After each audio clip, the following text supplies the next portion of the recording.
Welcome to এসএসসিএন studio. এই মুহূর্তে আমি রয়েছি বুলবুলি, আর আমার সঙ্গে রয়েছেন ভারতের প্রাক্তন তারকা জাতীয় ফুটবলার অর্ণব মণ্ডল। অর্ণব, এক্ষুনি আমি একটা অসাধারণ ম্যাচ দেখলাম যেখানে নর্থ বেঙ্গল ইউনাইটেড এফসি কিন্তু 1-0 হেরে গেল বর্ধমান ব্লাস্টার্সের কাছে। দুজনেই কিন্তু 8 ম্যাচের পরে পয়েন্ট একেবারে সমান সমানে এসে দাঁড়ালো 10, যেখানে বর্ধমান ব্লাস্টার্স কিন্তু গোল ডিফারেন্সে একটু হলেও পিছিয়ে রইল। ম্যাচ দেখে কি মনে হলো আপনার? খুব ইকুয়াল, 50-50 বলা চলে। একটু ফিজিক্যাল ছিল, কিন্তু যেটা দেখার ছিল বর্ধমান টিমে তাদের খুব লিমিটেড সোর্স, মানে যে স্কোয়াড আমরা প্রথম দিয়ে আলোচনা করছিলাম। কিন্তু আমি সন্দীপদার প্রশংসা এই জন্যই করবো, টিমটাকে একটা একটা গ্রুপ হিসাবে খুব ভালোভাবে তৈরি করেছে, এবং তারা যে গত ম্যাচ থেকে জেতার যে মোমেন্টটা ওটা কিন্তু কন্টিনিউ থাকবে, কারণ আজকে এটা মাস্ট উইন গেম ছিল দুটো টিমের জন্য। এবং এই জেতাটা কীভাবে বাড়তি মোটিভেশন দেবে আগামী দিনে, কারণ লিগের যে উপরের দিকে টিম আছে তাদের কিন্তু লক্ষ্যই থাকবে সুপার ফোরে কী করে কোয়ালিফাই করবে। এবং আজকে তুলনামূলক দ্বিতীয়ার্ধটা হয়তো নর্থ বেঙ্গল অনেকটা বেশি ডমিনেট করছিল, কিন্তু সেইভাবে চান্স ক্রিয়েট করতে পারেনি। এই জন্য প্রশংসা করবো যেভাবে তার রক্ষণটা সাজিয়েছিল। 5-4-1 দেখলাম, এবং পাঁচটা যে ডিফেন্স লাইন তাদের লাইনটা ভালো মেনটেন করেছিল। সরি, লতিফ লিড করছিল অসাধারণ, সেই হয়তো গুরুত্বপূর্ণ যে গোলটাও করেছিল এবং ডিফেন্সে একটা বড় ভূমিকা পালন করেছিল। লাতিফের গোলটার সময় বারবার আমি শুনছিলাম যে আপনাদের মুখে এরকম গোল কিন্তু বিশ্বমানের গোল বলা চলে, এবং একবারে প্রায় মাঝমাঠের এদিক থেকে বলটা এরকম ক্লিন ফিনিশ করা, এই গোলটা সম্পর্কে কি বলতে চান? সচরাচর দেখা যায় না, এত ডিস্টেন্সে খুব অ্যাকুরেট হতে হবে, গোলকিপারকে দেখা, তারপর একই ফ্ল্যাট হাইটে মারা, কন্ট্রোল করতে হবে, সব মিলিয়ে সব কিছু ঠিকঠাক হতে হবে। সেটা লাতিফ করেছিল, গোলটা আমি প্রশংসা করবো। একটা বিশ্বমানের গোল করেছিল, যে গোলটা এক গোলের ব্যবধানে জিতে গেল। এবং লাতিফ লাস্ট ম্যাচেও দেখেছিলাম কিন্তু গুরুত্বপূর্ণ ভূমিকা পালন করেছে, দুটো গোল করেছিল। তো কোথাও বর্ধমান টিমে এই ক্রিস্টোফার এবং লাতিফ চলে আসার জন্য এই টিমটা একটা আলাদা মাত্রা যোগ করেছে। দুটো প্লেয়ার খুব ডিফারেন্ট বলা যায়, দুটো প্লেয়ার যেটা অন্যান্য টিমের থেকে একটু হলে বর্তমান যে এখন এগিয়ে থাকছে, এই দুটো প্লেয়ারের ভূমিকা কিন্তু অসাধারণ। এবং এই ম্যাচটায় বর্ধমান ব্লাস্টার্স জয় পাওয়ার সাথে সাথে যেটা হলো, বিএসএল কিন্তু ভীষণভাবে জমে উঠলো।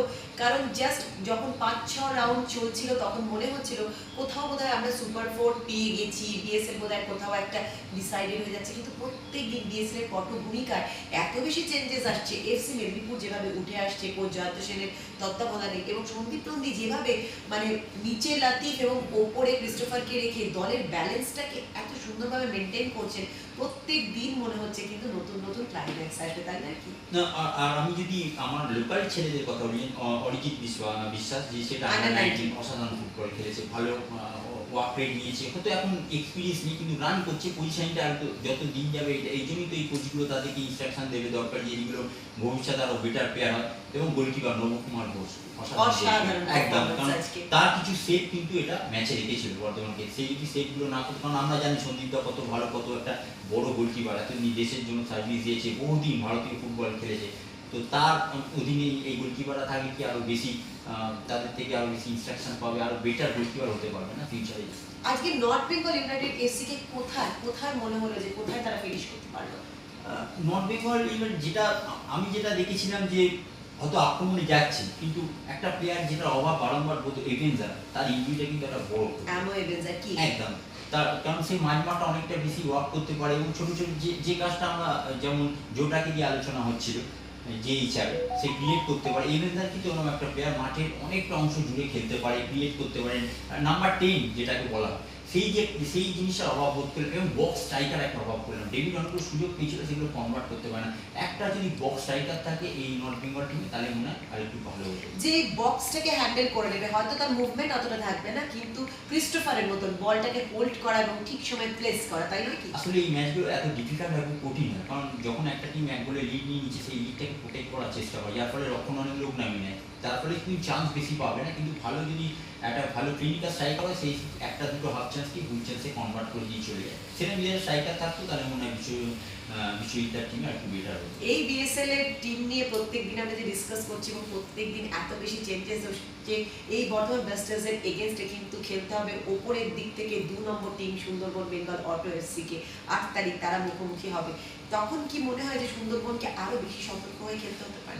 একদম, কারণ এখন লড়াইটা কিন্তু সুপার করে বারবার বলে, এবং এই দুটো টিমের অনেক প্লেয়ারকে দেখেছে, দুটো যে কোচ আছে মেহতাব দা, সন্দীপ দা, তারা কিন্তু দুজনকে ভালো করে চেনে, এবং যার ফলে এখন ম্যাচগুলো দেখার ফলে তারা জানে যে দুটো টিমের কোথায় স্ট্রং পয়েন্ট, কোথায় উইক পয়েন্ট, যার ফলে এবং যেহেতু বর্ধমান জেতার মধ্যে আছে, এর আগেও আমি আলোচনা করছিলাম যেখানে হাওড়া হুগলির মতো একটা স্ট্রং টিমকে 4 গোলে হারানো, তারপরে সেকেন্ডলি একটা নর্থ বেঙ্গল তাদের ঘরে এসে সেখান থেকে পয়েন্ট নিয়ে যাওয়া 3 পয়েন্ট দারুণ ঘুরে ঘুরে দাঁড়িয়েছে এবং খুব একটা ইজি হবে না কিন্তু সুন্দরবনের কাছে ম্যাচ। কিন্তু এখনো নর্থ বেঙ্গলের জন্য যতগুলো ম্যাচ বাকি রয়েছে, নর্থ বেঙ্গলের পক্ষেও কিন্তু ঘুরে দাঁড়িয়ে সুপার ফোরে আসা সম্ভব। কোচ বিশ্বজিৎ ভট্টাচার্য অত্যন্ত অভিজ্ঞ কোচ। আজকে খেলাটা দেখে মেনলি যেটা আপনার চোখে পড়েছে সেটা হচ্ছে কিং বা অ্যামো এভেন্সারের অভাবটা।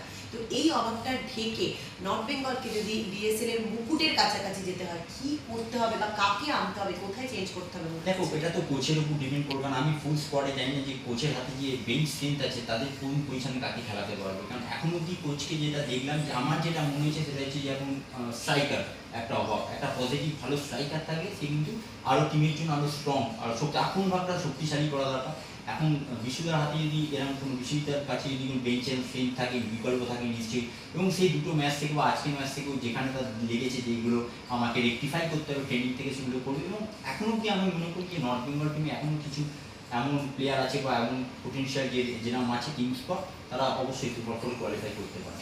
বর্তমান ব্লাস্টারকে কি কোনোভাবে মনে হচ্ছে যে সুপার ফোরে গিয়ে কোয়ালিফাই করতে পারে? মনে হচ্ছে কি সেই আশা জাগাচ্ছে বর্তমান ব্লাস্টার? এটা আমি না, এটা তো সন্দীপদার টিম বর্ধমানই জাগিয়েছে। লাস্ট যেভাবে ম্যাচগুলো জিতেছে এবং যে কটা ম্যাচ জিতেছে, হাওড়া হুগলি ব্যাটের যে টিম স্ট্রং টিম, আজকে নর্থ বেঙ্গল বিশ্ববিদ্যালয় টিম স্ট্রং টিম, সবারটা কিন্তু প্রুভ করছে মাঠে যে আমরা খেলতে পারি, গোল জিততে পারছি। এবং টিমটাও দেখছি রান করছে, তারা অনেক বেশি ওয়ার্ক করছে, যেগুলো দরকার সেগুলো সব কিছুই করছে। তো অবশ্যই কেন নয়, তারা সুপার ফোরে একটা যোগ্য দাবি দেয়। Thank you so much Arnab, thanks for coming. Thank you, thank you. আর এসএসসি এর সমস্ত দর্শকদের বলবো আপনারা কিন্তু সঙ্গে থাকুন এবং আমাদের ম্যাচ অ্যানালিসিস কেমন লাগছে জানাতে থাকুন, প্লিজ কমেন্ট করুন। Thank you so much.